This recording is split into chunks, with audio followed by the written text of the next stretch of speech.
Real quick before we start, I just wanted to announce that we have launched our brand new custom acrylic brush and paint line, and we do have DVDs to go along with those as well.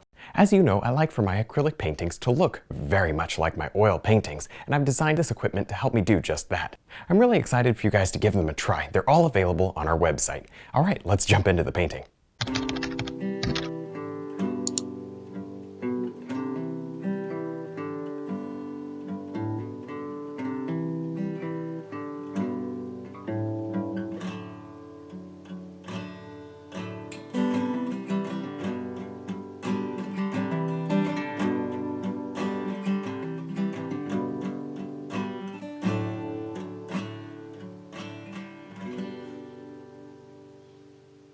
Hi, I'm Kevin Hill, and today we're going to do a beautiful, large waterfall painting, and I don't even think we're going to have any sky in it. And of course, if you're enjoying these and you want to see more, be sure to leave a like and subscribe for more painting videos. All right, let's get started. There, now I'm just finishing up my little sketch. I just took 3 or 4 minutes, and you see I'm plopping in a little tree. I actually want this tree probably to come over the waterfall, something like that. That would actually look cool. See why you sketch? You have to sketch. Well, you don't have to, but hey, it makes life easy, doesn't it? I think that's a good placement. We may go with that limb a little higher. It doesn't make a whole lot of difference. I'm thinking that limb can go higher, but that's easy to change. Let me set that brush down and grab a little bit of our, I've got a nice soft purple here, but it's mostly blue. I don't want to go crazy with the purple. I really want this to have a nice blue cast to it. So there you have it. Now with this, let's go ahead and now all this canvas is dry except for the sketch, obviously. And I do have clear gel standing by, but there's no sky in this painting, and so I'm not really too sure how much clear gel I want. Maybe in the water I'll add just a little to the paint. This is not something I normally do, but this is not a normal subject since there is no sky. So anyway, grab a little red and whatever. Just start underpainting this, and then we'll kind of, there we go. We'll kind of just go from here.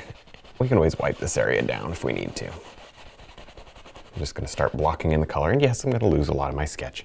And it's all right, it doesn't really matter. This is mostly just a guide, kind of see where the painting's going and make sure it's going in the right direction. Now I'm going to go ahead and just drop in here some of this gray and maybe some brown. That's brown, obviously, but I'd like to go to gray as well in here because some of these rocks might look good more in the gray tones. And you see that I kind of went crazy with the blue. I did it on purpose because I figured, you know what? I think this whole painting is going to, rely, oh, here's my palette, by the way. It's going to rely on mistiness in the background. So I'm going to try to keep this as soft as I can, allowing some of these, background tones to show through. Yeah, there we go. I'm doing a lot of overhand scrubbing today because I like the way that looks. Kind of gives you a rougher texture, and I think that works for this area. Cool. And we will obviously have, foliage and stuff in there that will look good as well. But any part of these rocks that show through will be nice, especially toward this waterfall. You can actually take this color and just sweep it down the waterfall. Don't let the waterfall get muddy. Something coming off. A lot of this painting is coming off the canvas. It's just kind of a cool effect. So, do that with your rocks. And then it kind of it lends itself to that very vertical feeling. Nice. You could do this in a vertical format. I don't generally paint in vertical. It's totally fine if you want to. But I like the idea of these big, large, misty areas with just soft, subtle details. I think that works really well. Cool. Now I'm going to add in some evergreen trees up here. And I like this idea because I think I'll push this back. I think it'll be nice. See that? We're pretty much done underpainting now. Lots of random, beautiful colors are worked in there, and that's good. It helps us later. It means less work that you'll have to do to make this thing look good. All right, and see this, just drop in these little evergreens, and we can have all sorts of different trees. Maybe we have some autumn colors in here. You see, we've got, I don't know, it already feels like autumn colors. So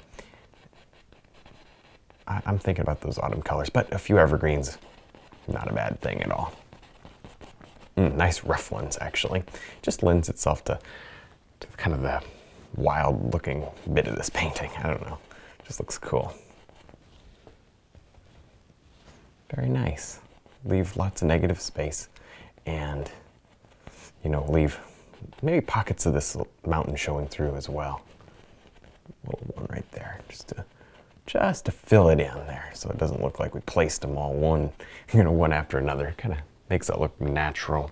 Speaking of looking natural, maybe right back in here, we do just a little, and I'll probably paint that in brown later, but there we go. Now I've got a nice soft highlight color mixed up and ready to go. And I've also determined that our light is coming from the right going to the left. Those rocks already told us that. So let's go ahead and start highlighting. Maybe actually a little touch of red into that color would be okay. Look here, last minute mind change, or change of mind rather. There. I like that. I know red is a background color, but let's face it, it's not like we got miles of depth here. Instead, what we have is more of a misty situation, and I love the way that those colors play against the other warm colors in the painting.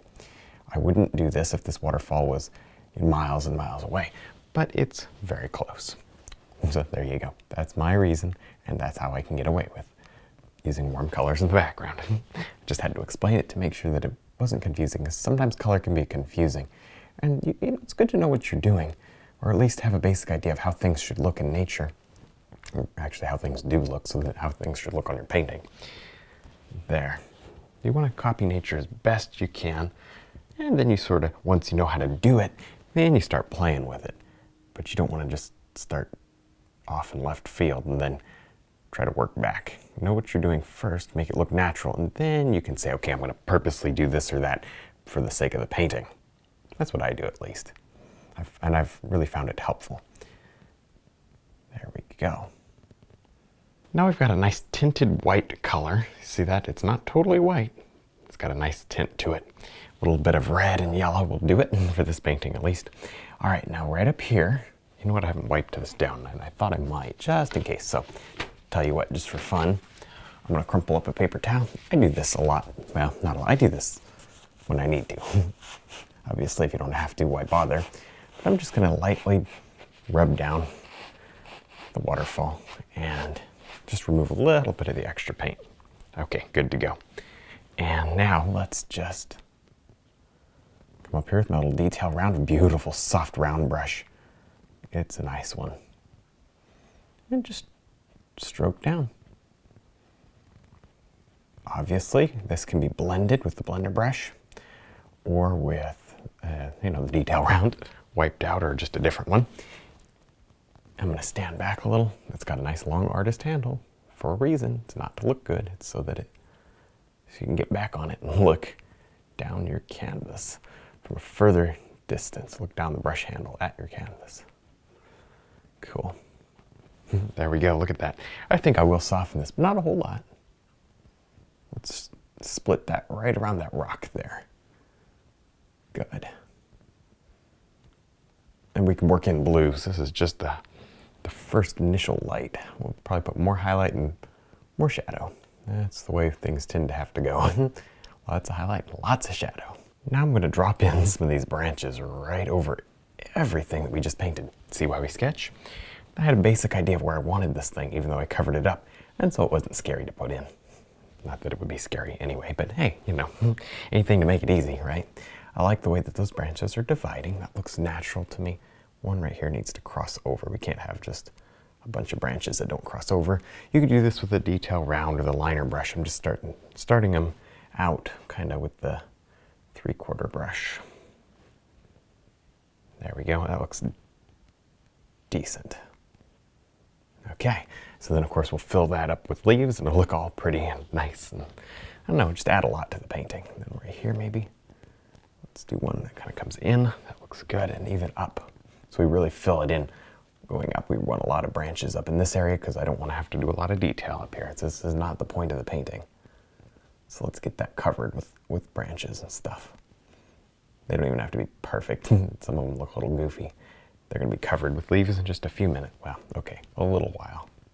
I'll do it closer toward the end probably. There. We still got some work to do.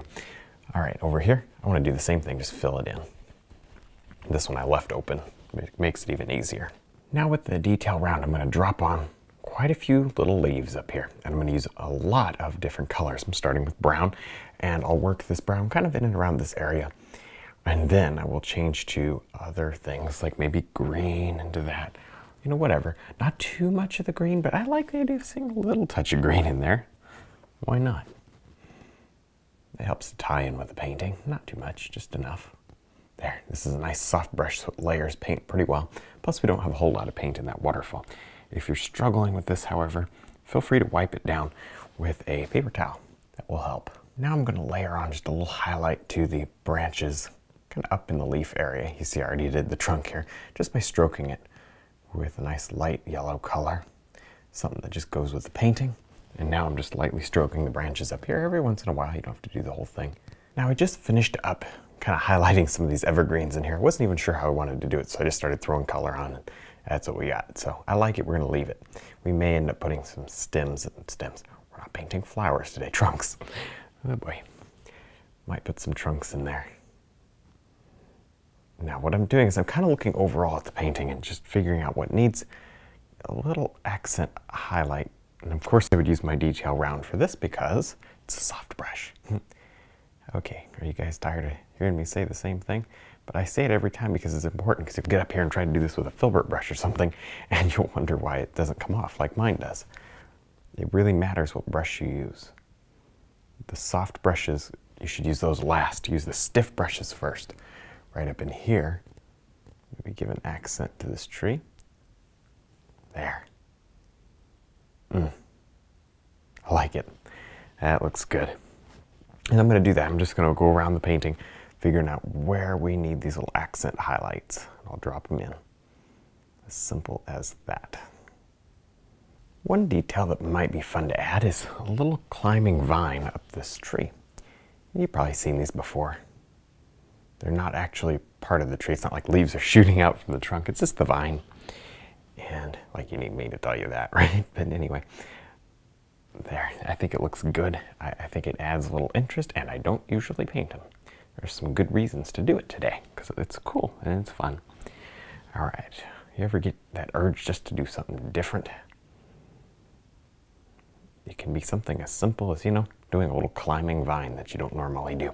But see, you kind of twist it around the tree like that. It's very subtle and kind of just a suggestion of a vine. It's not like we're trying to scream, oh, here's a vine up here. It just doesn't matter that much. Kind of just fun. Yes. All right, I like that. And kind of, again, in the fall colors. Maybe not quite so pretty as that one, but just kind of in the fall colors, maybe just turning. These vines do turn colors in fall. I've seen them. Now with our fan brush, I'm just going to stab down like I usually do to create grass. This is of course, my #1 favorite grass technique, as you guys know, if you've watched me paint grass before. There we go. That looks decent. And honestly, it just doesn't take a whole lot of effort. It takes really minimal effort to do this. It's easy and it's very nice looking. It's not even like it looks easy, it just is. Kind of fun when that happens, huh? Make sure you break your bristles open on your brush. That's kind of one of the secrets. And that you have a nice thin fan brush like this. That helps so much. There we go. One of the last things that I want to do up here is just kind of go around the entire painting with a very dark blue color. Blue and white is all it is, but it's very dark. And just create a nice reflected light on the other side of the trees and rocks and pretty much everything. And there you have it. It'll mix with the black and the brown and help to soften it even more, which is good, very good. On this side, there. So you just kind of do this slowly. It takes a few minutes. And then it really helps to make things look a little more finished, certainly more professional, and a little bit more 3D, which is always a good thing, isn't it? All right, well, I think we're done. I had a lot of fun. I hope you did too. Don't forget to check out our website, DVDs, and brush line. Thanks for watching.